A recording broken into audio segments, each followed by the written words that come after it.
Hello and welcome everyone to the latest rendition of our weekly server fantasy series, the CUFL Recap.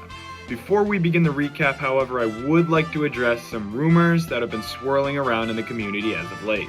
Those rumors, of course, being rumors of an imposter who has been uploading fake CUFL recaps under the CUFL alias.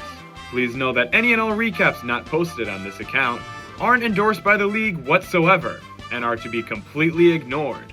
And if you happen to witness anyone who resembles this man right here, please let local authorities know, so that he can be executed on sight. But with that out of the way, we have 1 month remaining of the regular season left, and things are certainly heating up in the CUFL.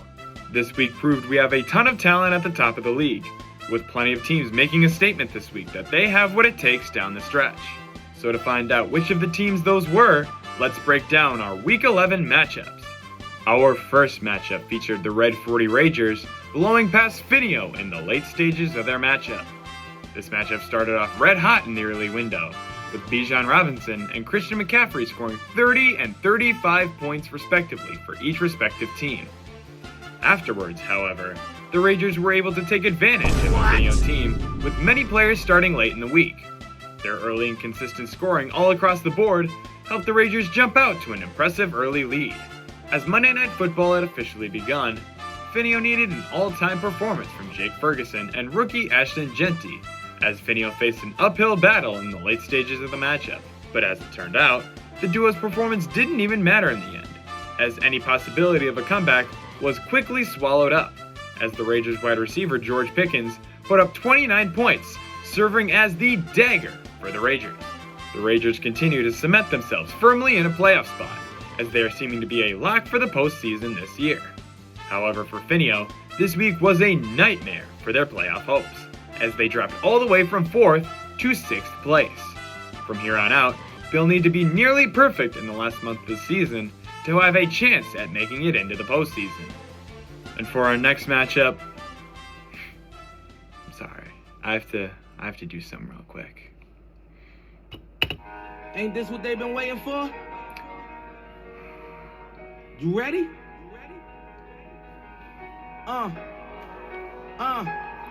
I used to pray for times like this, to rhyme like this, so I had to grind like that, to shine like this. Alright, that's enough of that. Let's calm down now, but I mean, you get what I'm saying. Going from toilet bowl 1 week to 4th seed in the playoffs the next week, I mean, it's safe to say the Columbus Clankers are officially back, man. And I mean, it was just a solid all-around performance for my team this week, which, how many times have I gotten to say that this year? And with Travion freaking Henderson scoring 32 points for me on Thursday, you can't really ask for a better way to start the week. And then the rest of my team following up, contributing more than enough for me to score not only enough to win, but the most I've scored all year. But as for Josh and the Cornballs, part of me kind of wishes that it didn't have to be him that I finally put it all together against.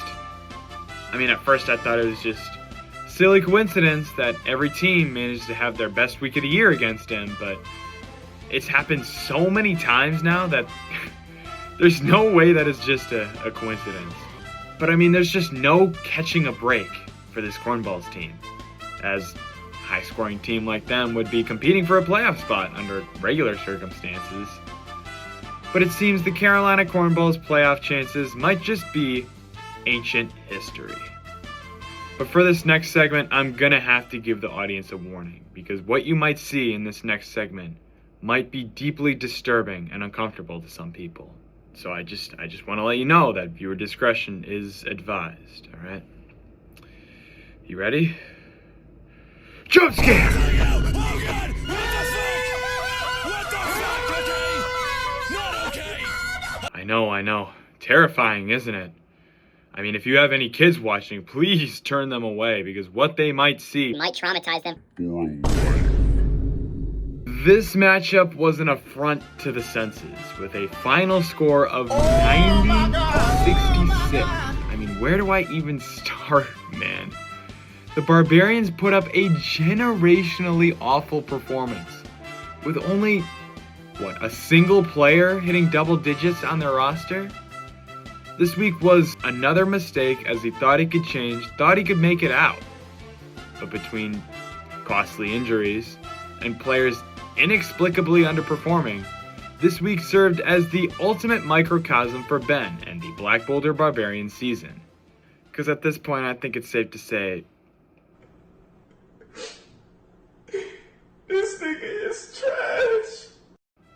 And for Rish, a subpar performance was thankfully enough to get him a much-needed win to remain in the middle of the pack. If Rish can continue to string together wins like this in the remaining regular season games, he has a very good shot at securing the 4th-seeded playoff spot. And for our absolute cinema game of the week, we had a heavyweight bout of the CUFL's best in the 1st-seeded Jersh, taking on the 2nd-seeded Bayside Birdbrains. Although the matchup wasn't as high-scoring as expected, the matchup still delivered on the hype. The matchup started out with the two exchanging blows, as James Cook delivered 20 points for Jersh, and Trey McBride put up 27 points for the Bayside Birdbrains. As the two teams' battle for the top spot in the league began to wind to a close, we had reached the highly anticipated Sunday Night Football matchup. The Bayside Birdbrains needed a clutch performance from wide receiver Devontae Smith on Sunday Night Football to put the matchup out of reach for Jersh to take.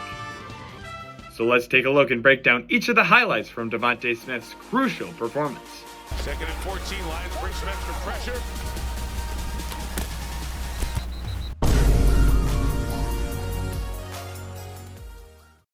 Yeah, so don't ask me how it happened, but he got one catch the whole game. So naturally, with the matchup wide open for the taking, Jersh's Dak Prescott and Brock Bowers put up just enough on Monday night for Jersh to barely squeak out a hugely important win. Jersh now controls their destiny for the top seed, and continues to win in what many might consider lucky fashion. As for the Birdbrains, Machine Love can only go so far, as they'll have to regroup and recover after an off week of scoring. So congrats to the Red 40 Ragers, Rish, and Jersh on getting a win this week. So now let's take a look ahead at next week's rendition and the Week 12 matchups.